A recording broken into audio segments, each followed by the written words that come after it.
बड़े बुजुर्गों ने कहा है कि शराब अच्छे अच्छों को बर्बाद कर देती। ये रिपोर्ट को अगर एक लाइन में हम बोलें, एक लाइन में इस रिपोर्ट को अगर बोलें तो एक लाइन में समराइज कर दे तो झाड़ू वाला ही दारू वाला है। गुरुद्वारे के सामने ठेका खोला अरविंद केजरीवाल ने, मनीष सिसोदिया ने, मंदिरों के सामने ठेका खोला, स्कूलों के सामने ठेका खोला, कॉलेजों के सामने ठेका खोला। इसको बोलते हैं नॉन कन्फर्मिंग एरियाज। वो संकट काल कोरोना का, उस संकट काल में दिल्ली के मुख्यमंत्री के घर में शराब के दलालों की मीटिंग चल रही थी। ये ईडी की चार्जशीट में लिखा हुआ है, सीएजी की रिपोर्ट में लिखा हुआ है। अभी केवल जनता की अदालत में न्याय हुआ है, अभी कानून की अदालत में न्याय होना बाकी है। बेल पे छूटे हुए ये लोग ये याद रखें, फिर आएंगे केजरीवाल। तिहाड़ की दीवारों पे आज भी लिखा हुआ है कि अभी केवल 22 बचे हो, अगर इसी रास्ते पे चलोगे तो 2 भी नहीं बचोगे। पिछली सरकार के मुख्यमंत्री के द्वारा, उप मुख्यमंत्री के द्वारा और मंत्रियों के द्वारा की गई थी, वो हर एक सच एक एक करके सदन में भी लाया जाएगा और दिल्ली की जनता के सामने भी लाया जाएगा। ये रिपोर्ट को अगर एक लाइन में हम बोलें, एक लाइन में इस रिपोर्ट को अगर बोलें तो एक लाइन में समराइज कर दे तो झाड़ू वाला ही दारू वाला है।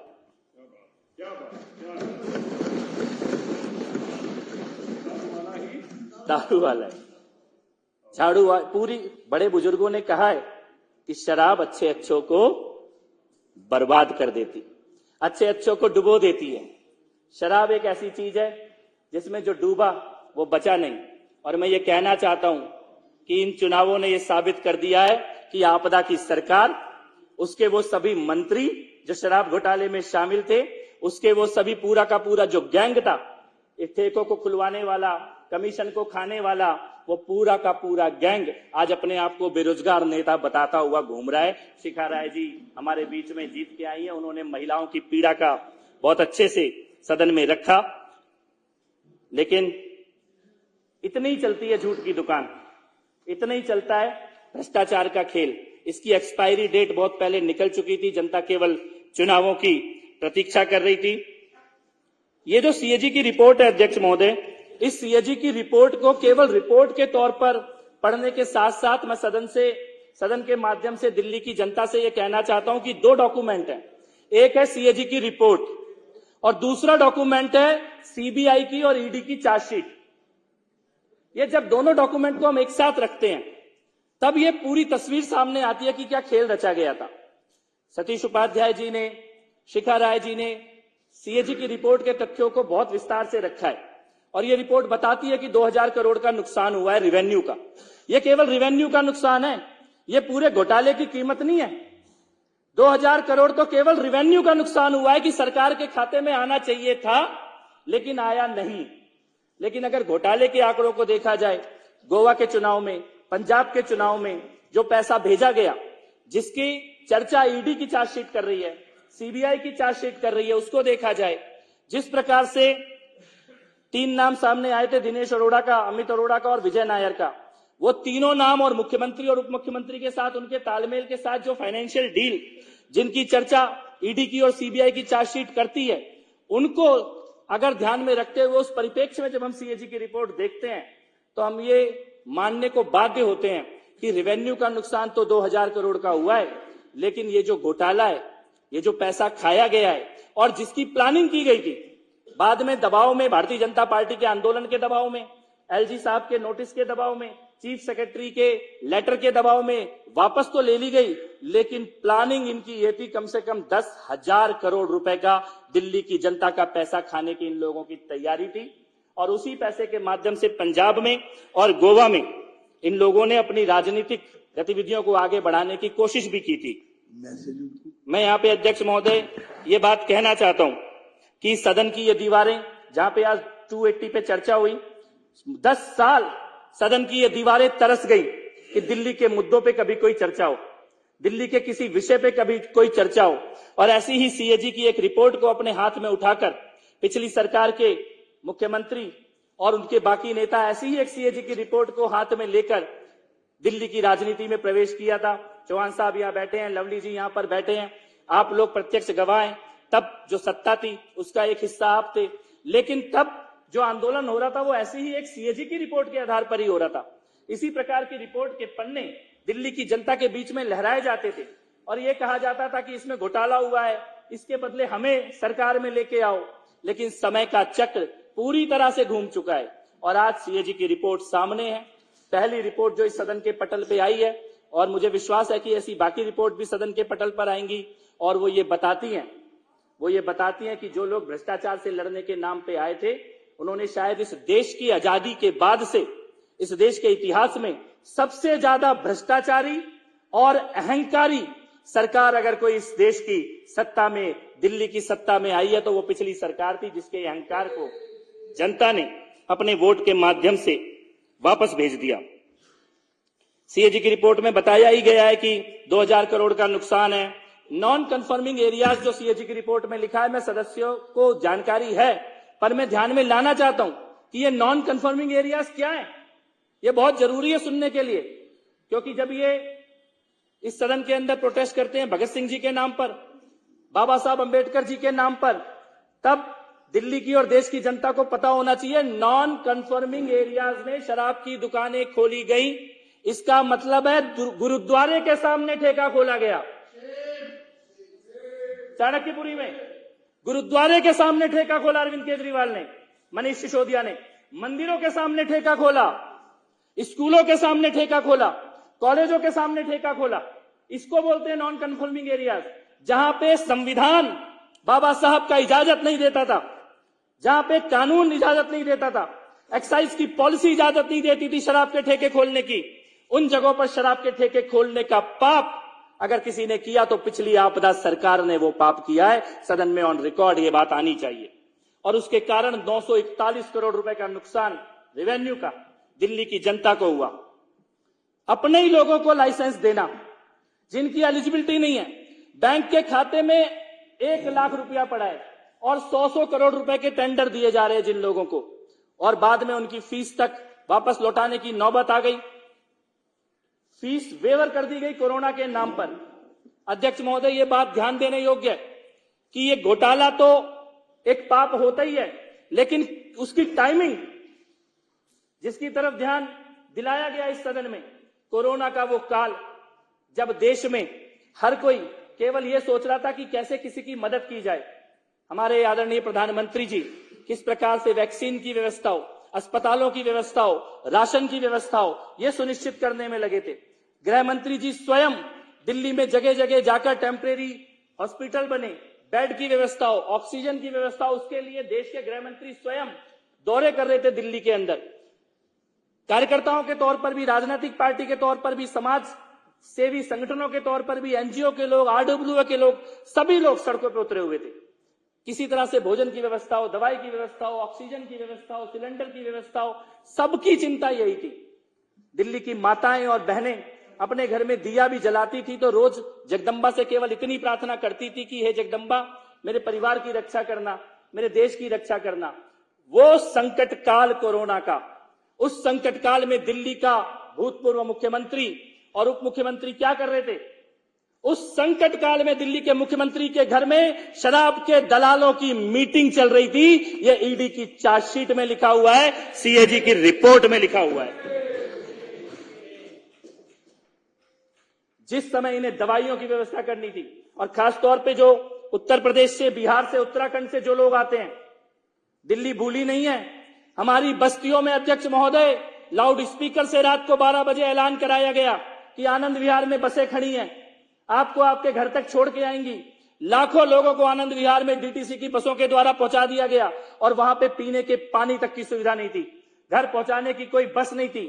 हजारों लाखों लोगों के नरसंहार की साजिश कोरोना के काल में इस सरकार ने रची कि एक तरफ नरसंहार होता रहे, देश का ध्यान कोरोना में चलता रहे, और दूसरी तरफ ये पर्दे के पीछे दो पाप करे, शराब के घोटाले की नीति लेकर आए और अपने शीश महल को बनवाने की साजिश करे। ये दोनों पाप कोरोना के काल में दिल्ली की पिछली सरकार ने किए थे। ये दोनों पाप कोरोना के काल में किए गए थे।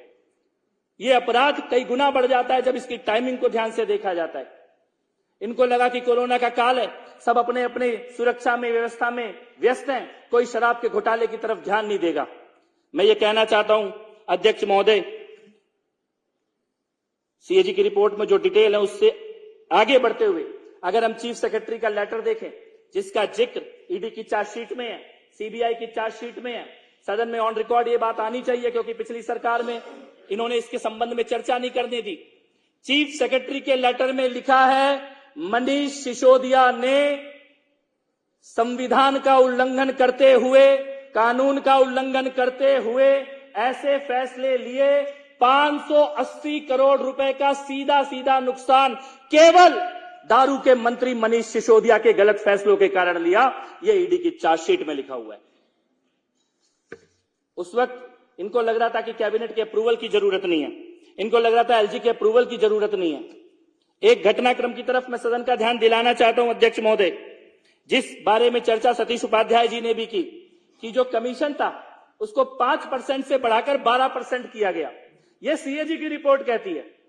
लेकिन अगर इसको हम ईडी की चार्जशीट के साथ मिलाकर देखें तो असली खेल समझ में आता है।